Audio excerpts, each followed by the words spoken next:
How's it going? I've been tying flies for years, and I've done a few on Facebook, and I was asked to tie a few things and maybe do a beginner series for people just absolutely starting out, a few patterns and handy things. Now I can't go through and explain everything, but I'll try to be as clear on everything that I put on. You can go and look for these materials. These are all materials if you're starting out, you would have the likes of a bobbin, and hopefully you would know what a bobbin is, a thread holder, and all that there. So the first wee pattern I'll put up quick here is a black spider. So when I'm tying my thread, I come on from the top, pull it down tight, and do two wraps, and then I start traveling back. And as you travel back and you keep it too tight, you'll catch in your thread. As I say, these are for absolute beginners. I wouldn't, if you tie a lot of flies, this will be a pointless watch for you. And this is a fishable fly, even though it's very simple, it is a fishable fly, and we're only going to use the three materials: tying thread, wire, and a hackle. Now I'm going to travel down with my thread and touch and turns.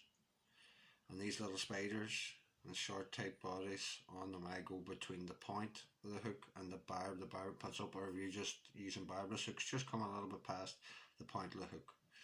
The next ingredient you can put in, or material, is what most people would say for your black spider, very simple wet fly, would be silver wire, very fine silver wire on this one. Let's say this is a very simple pattern. It's nothing too difficult. This is all more for absolute beginners, just to learn some basic techniques. Now this is protruding. The wire, as you can see, is protruding out past my eye. I'm going to put on two turns.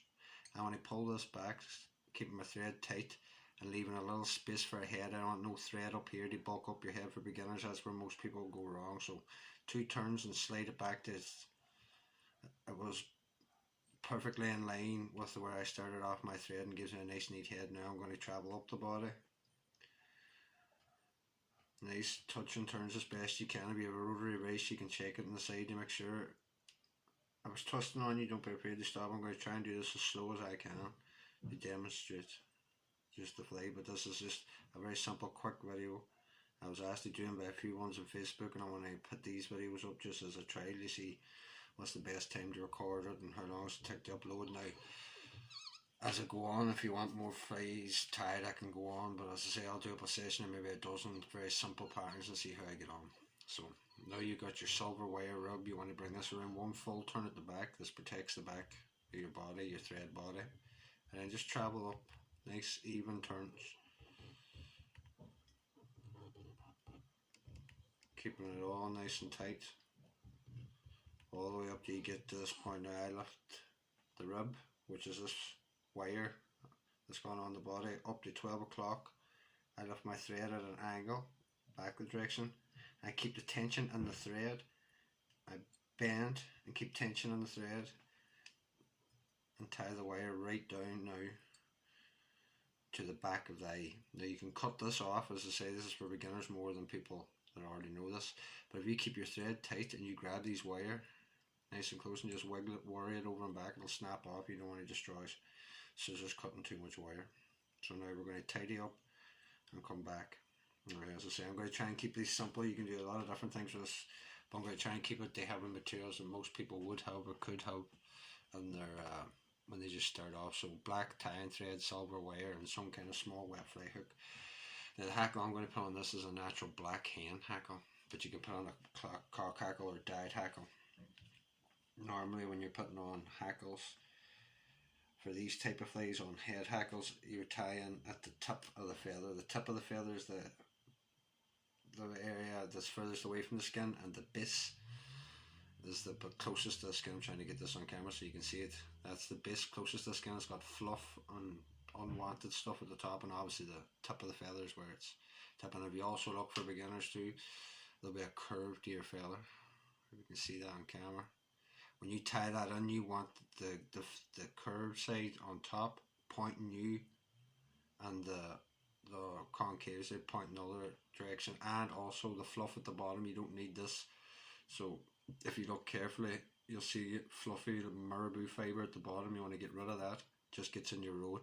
Now as I say, I'm going to tie in by the tip, and what I'm going to do is grab the tip of the feather and pull all that back out of the way. Now I'm going to have to do this off camera, but basically when you pull it back, you make like a little Christmas tree effect.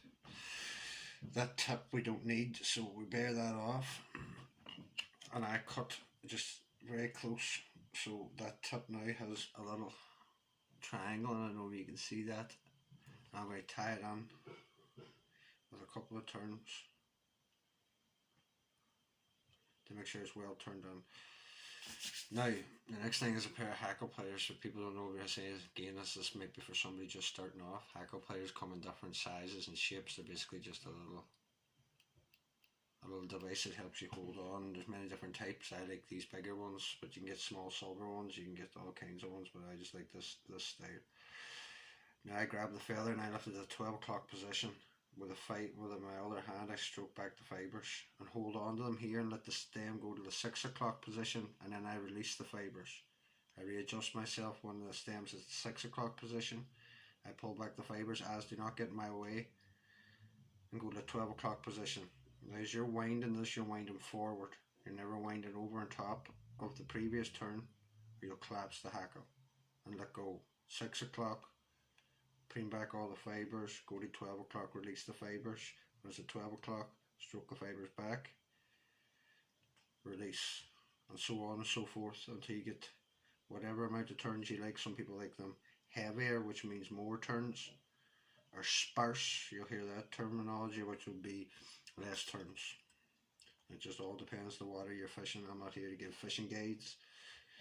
Sure, you can figure out what you'd like to see and what on your local rivers work, so you can dress it suit. But this is a very popular pattern for trout, probably anywhere in the world. A little simple black spider.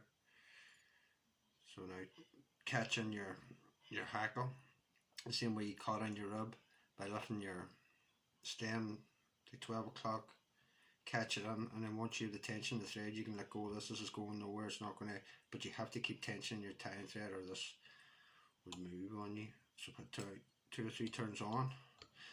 Now this stem is fairly thin. You could just take a pair of scissors now and cut this, but if it's thin and you have the confidence to do it and you're not going to wreck your head, maybe not for absolute beginner, I fold back the stem and just put a few more turns.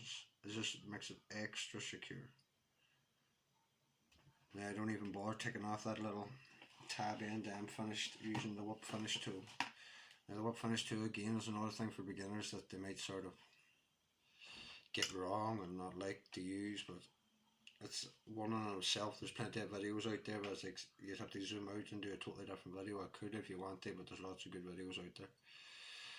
So as I say, it's an unusual piece of kit, but what you're basically trying to do is you make a little triangle by putting the thread in, catch it over, bring that little triangle up to the head, and the tying thread that's underneath the shank stay underneath, and wrap the one that's vertically pointing up around both shank and the thread underneath, and the thread underneath has to stay underneath. For this whip finish tool, they properly form or not, 3, 4, 5, 6, I don't care how many turns. I would always put on at least 3. That was probably 5 because I was sitting there chatting. You release one of the other hooks, doesn't matter which one. Some people like to release the small hook or the big hook, and that's your fly. Now you can varnish with head cement or nail polish, whichever you like, or epoxy resin, as long as it's thin enough, not too thick, because it has to penetrate the thread. People try to put on too thick a varnish because it looks good and it's shiny and you think it does the job, but if it doesn't penetrate the thread, your fly won't last as long. So I would go with head cement or very, very thin, clear varnish. Nail varnish would sink in there. Some people like epoxy resin. It's up to yourself. I use a very clear, thin Vineyards head cement that I pour into nail polish bottle that I can apply with a brush because I'm messy with the needle. I put 2-3 coats depending on how long you want them to last. Try your best not to touch the hackle, and that's that done. If you do happen to get any varnish inside the hole, I would keep a little bit of one of the hackles left over. It's a yellow one, I was tying yellow. And just put it in and swipe it through. That'll take out any of the excess. Now that's a black spider. We'll move. If the video gets a few likes or people want me to comment, I will move on to the next step. As I say, I've been asked to do a few of these flies for absolute beginners, so I hope that helps. And I'm banging the table there. Hope that helps, and I'll see you next time.